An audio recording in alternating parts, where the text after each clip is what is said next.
தைப்பூச திருவிழாவை முன்னிட்டு சென்னை வடபழனி முருகன் கோவிலில் பக்தர்கள் கூட்டம் அலைமோதுகிறது.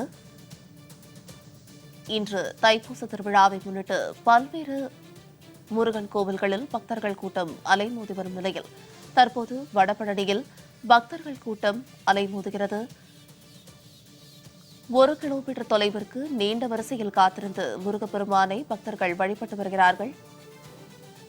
மேலும் இது குறித்தான கூடுதல் விவரங்களோடு இணைகிறார் எமது செய்தியாளர் குணசுந்தரி. குணசுந்தரி, வணக்கம்.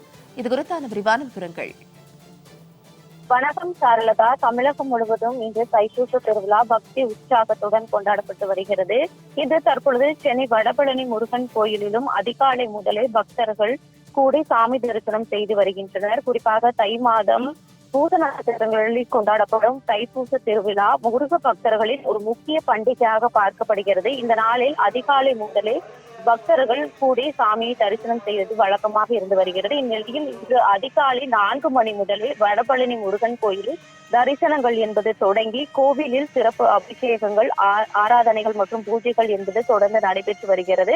தைப்பூசத்தை முன்னிட்டு சென்னை உள்ளிட்ட பல்வேறு பகுதிகளில் இருந்தும் பக்தர்கள் இன்று வடபழனி முருகன் கோயிலில் காவடி எடுத்தும் நடைபாதை மூலமாக காவடி எடுத்தும் பால்குடங்கள் எடுத்தும் இந்த வழிபாட்டில் ஈடுபட்டு வருகிறார்கள். குறிப்பாக முருகனை வழிபடுவதன் மூலம் தடைகள் நீங்கி திருமண வாழ்வு மற்றும் குடும்ப நலம் பெருகும் என்பது பக்தர்களின் ஒரு நம்பிக்கையாக இருந்து வருகிறது.